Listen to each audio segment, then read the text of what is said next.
Amada Imortal, Volume 2 Cair das Trevas, de Kate Chernin. Leitura por Devaneios Sussurrantes Audiolivros. Com amor para minhas primeiras leitoras, Nina e Piera. Obrigada pela ajuda. Capítulo 1 Quero você.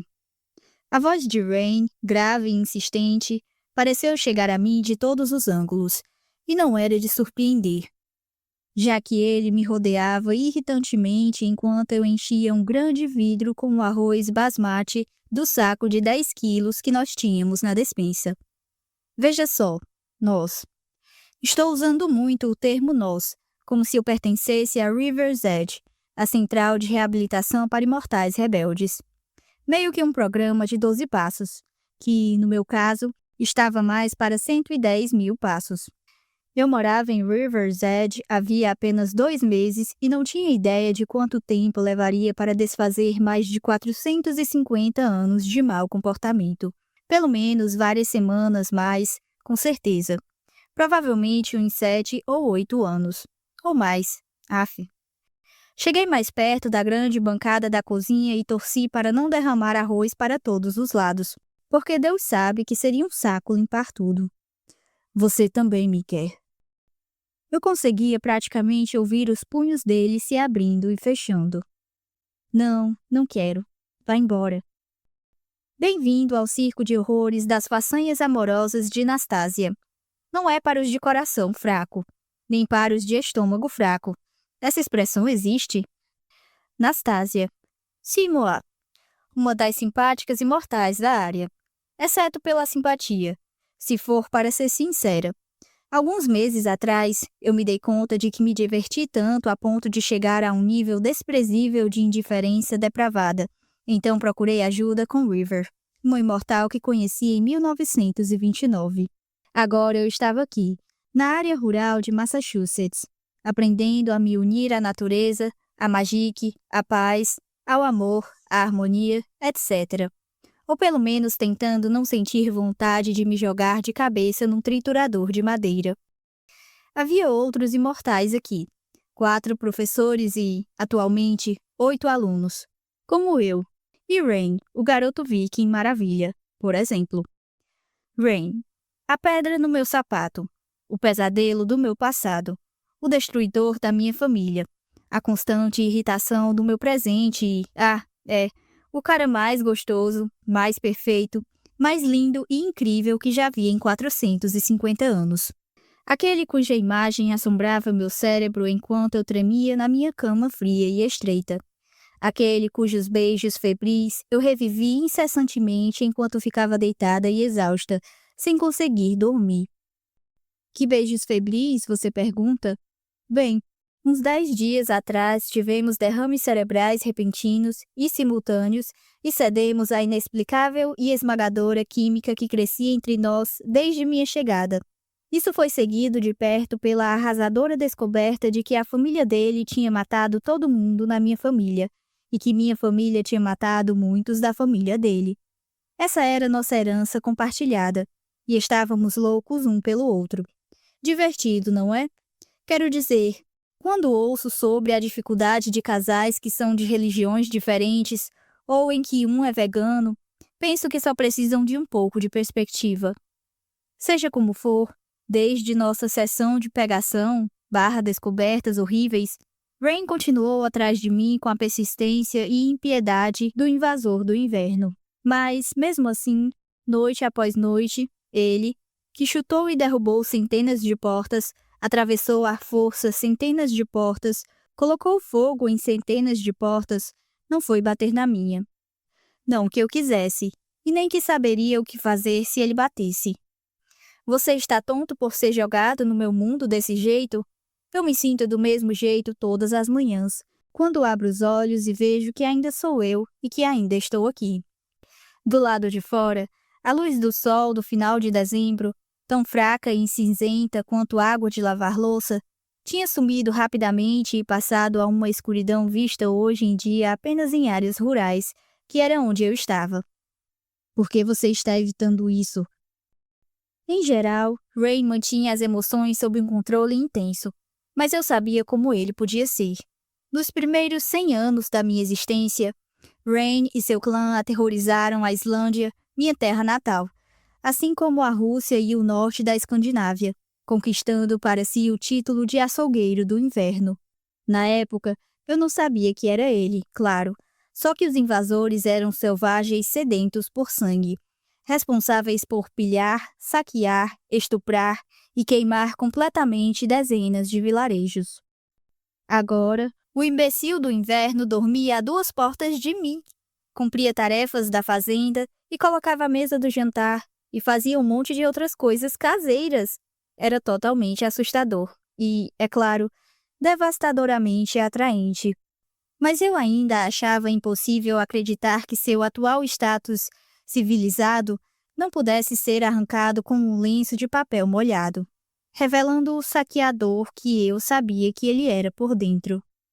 Enchi o vidro, posicionei cuidadosamente o saco sobre a mesa e fechei a tampa do recipiente. Um punhado de respostas cínicas e sarcásticas vinha aos meus lábios. E apenas 2 meses antes eu a jogaria na cara dele, tal como o carro de James Bond cuspia pregos. Mas eu estava tentando crescer, mudar. Por mais que fosse um clichê nauseante e por mais doloroso e difícil que fosse, eu ainda estava aqui. E, enquanto estivesse, tinha que continuar tentando. Que noção revoltante. Eu prefiro evitar coisas. Falei com sinceridade enquanto tentava pensar em alguma coisa mais forte. Você não pode evitar isso. Não pode me evitar. Ele estava tão perto que eu conseguia sentir o calor do seu corpo pela camisa de flanela que ele vestia. Eu sabia que abaixo daquela camisa estava a pele firme, macia e bronzeada que toquei e beijei. Senti um desejo quase irresistível de encostar o rosto no peito dele, de traçar com o dedo a eterna cicatriz de queimadura que eu sabia que estava lá, aquela igual a que eu tinha na nuca, a que mantive escondida por mais de 4 séculos. Eu poderia, se você me deixasse em paz. Observei com irritação. Ele ficou em silêncio por um momento, e senti seus olhos dourados examinando meu rosto. Não vou te deixar. Promessa? Ameaça? Você decide. Fui salva de ter que pensar em uma defesa melhor pelo som de vozes se aproximando da cozinha, vindas da sala de jantar. Essa casa, River's Edge, já foi uma casa de orações quaker. O andar de baixo tinha alguns escritórios, uma pequena sala de trabalho, uma de visitas, uma de jantar grande e simples, e isto, uma cozinha um tanto inadequada que tinha sido reformada pela última vez nos anos 1930. Antes disso, minha moradia mais recente foi um apartamento caro e badalado em Londres, com uma vista incrível do Big Ben e do Tamisa. Tinha porteiro, serviço de limpeza e um restaurante no térreo. Mas minha vida aqui era melhor. Como falei, todo mundo aqui é imortal, e somos um grupo bem divertido. Na verdade, não, considerando que estávamos aqui porque nossas vidas tinham falhado miseravelmente de muitas maneiras, cada uma diferente da outra. Existe realmente uma River de River's Edge. Ela é a pessoa mais velha que já conheci, nascida em 718 em Genova, na Itália, quando ainda havia um rei lá. Mesmo entre os imortais, ficávamos impressionados. Ela é dona deste lugar, reabilita pessoas como nós que estão lutando contra suas inclinações mais sombrias e é a única no mundo em quem até eu confio um pouco. Quanto a mim, tenho 459 anos, apesar de ter a aparência, e pelo visto a maturidade, de uma garota de 17. Rain tem 470 e parece um cara muito gostoso de 20 anos. A porta de vai e vem se abriu, então Anne, Breen e River entraram, com as bochechas rosadas do ar frio de fora.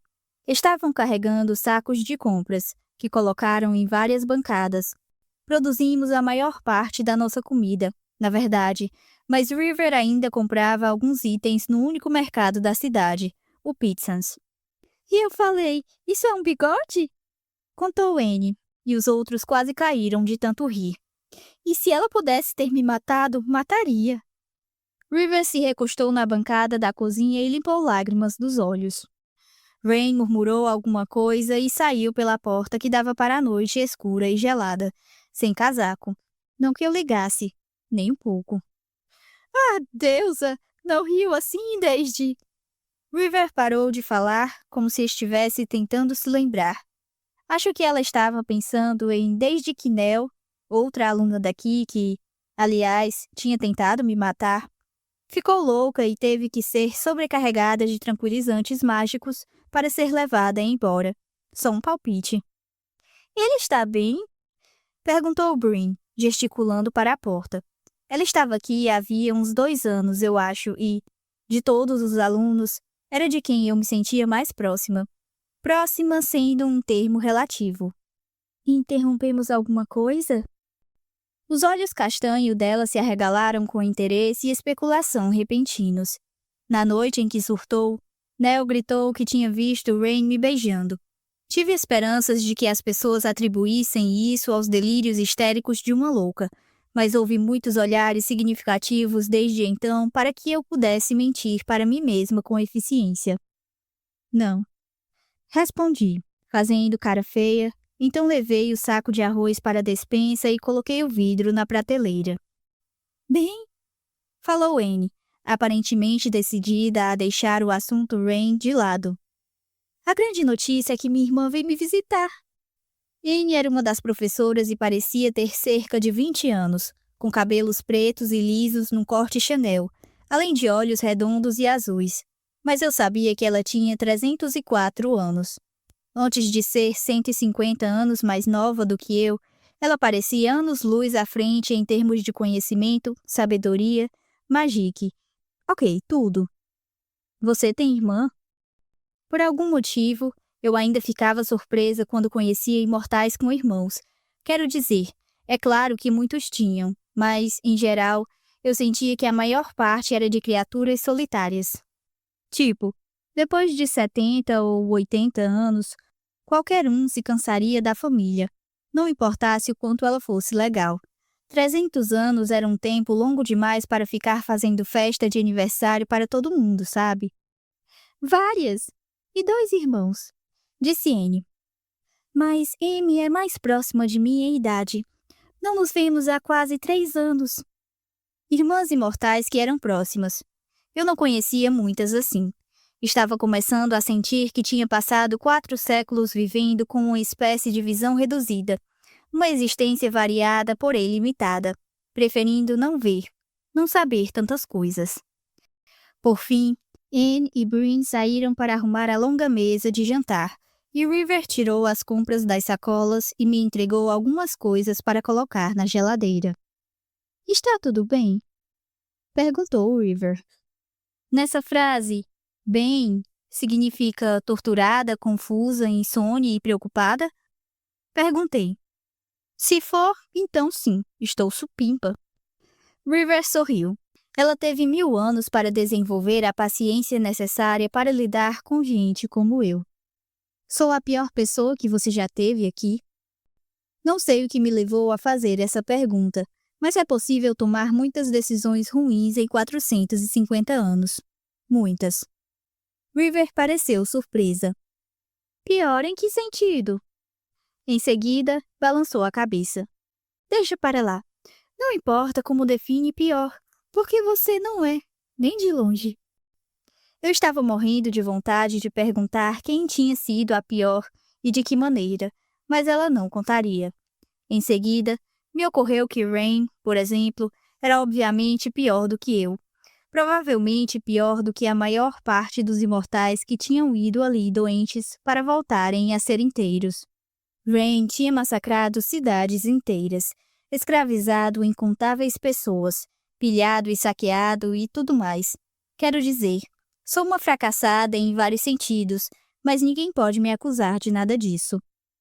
Ainda assim, Rain era quem eu queria, mais do que qualquer outro. O karma tinha me atirado num universo infinito de ironia. Então Anne tem uma irmã, é? Falei, tentando desajeitadamente mudar de assunto. Tem, e ela é muito legal. Você vai gostar dela. Sei porque não tenho irmãos. comentei, fugindo do pensamento rapidamente. Mas tenho a sensação de que não encontrei muitos outros imortais que têm. Não considerei se ia gostar da irmã de Anne ou não. Não gosto da maior parte das pessoas. Consigo tolerá-las bem, mas gostar, muito difícil. Acho que você vai descobrir que imortais que têm menos de 400 anos talvez tenham irmãos, explicou River, lavando as mãos na pia da fazenda. E os mais velhos do que isso raramente têm. Por quê? Perguntei. Você ainda tem irmãos, certo? Tenho 4, disse River. Ela se virou para mim, o rosto quase sem rugas formando uma expressão pensativa. Então tirou uma mecha de cabelo grisalho da testa e deu de ombros. É meio incomum para alguém da minha idade. Por quê? Perguntei de novo. Alguma coisa genética esquisita dos imortais? Antigamente, começou devagar. Os imortais tinham o hábito de matar os outros que estivessem por perto para tomar seus poderes. Meus olhos se arregalaram. O quê? Você sabe que podemos fazer Magik-Tati, a que não destrói outras coisas. Perguntou, e eu assenti. E sabe fazer Magik-Taravá, na qual, em vez de canalizar seu próprio poder, você tira o poder de outra coisa e a destrói no processo? Eu fiz que sim com a cabeça. Toda aquela coisa do bem contra o mal, ok, eu estava começando a entender. Você pode tirar esse poder de plantas, animais, cristais e pessoas. Ela apertou os lábios. Pode tirar o poder de uma pessoa e usar como se fosse seu. Mas isso a mata, é claro. Ou pior. Devia ter me ocorrido que uma coisa assim podia acontecer. Pareceu burro e constrangedoramente ingênuo eu não ter chegado a essa conclusão, mas não cheguei. River viu a surpresa no meu rosto. Você sabe que podemos ser mortos, disse ela gentilmente. Uma dor se contorceu dentro de mim, uma tão familiar, parte da minha vida há tanto tempo que parecia natural senti-la a cada respiração. Sim, eu sabia. Meus pais tinham sido mortos na minha frente. Eu tinha visto meus 2 irmãos e 2 irmãs também sendo mortos, decapitados. Caminhei por um tapete encharcado com o sangue deles. Então, nada de irmãos. Tentei engolir, mas senti um nó na garganta. Se um imortal mata outro, ele pode tirar a força vital das vítimas e acrescentar a seu próprio poder. Prosseguiu River. Além disso, é uma pessoa a menos para tentar matá-lo. Minha respiração estava fraca agora, com minha rápida incursão nas lembranças da família, parecendo entorpecer tudo o que ela estava dizendo. Entendo. Falei, com voz fraca. Então era isso que o pai de Rain estava tentando fazer quando matou minha família, enquanto Rain vigiava o corredor. River assumiu uma postura solene e passou uma das mãos pela minha bochecha. Sim,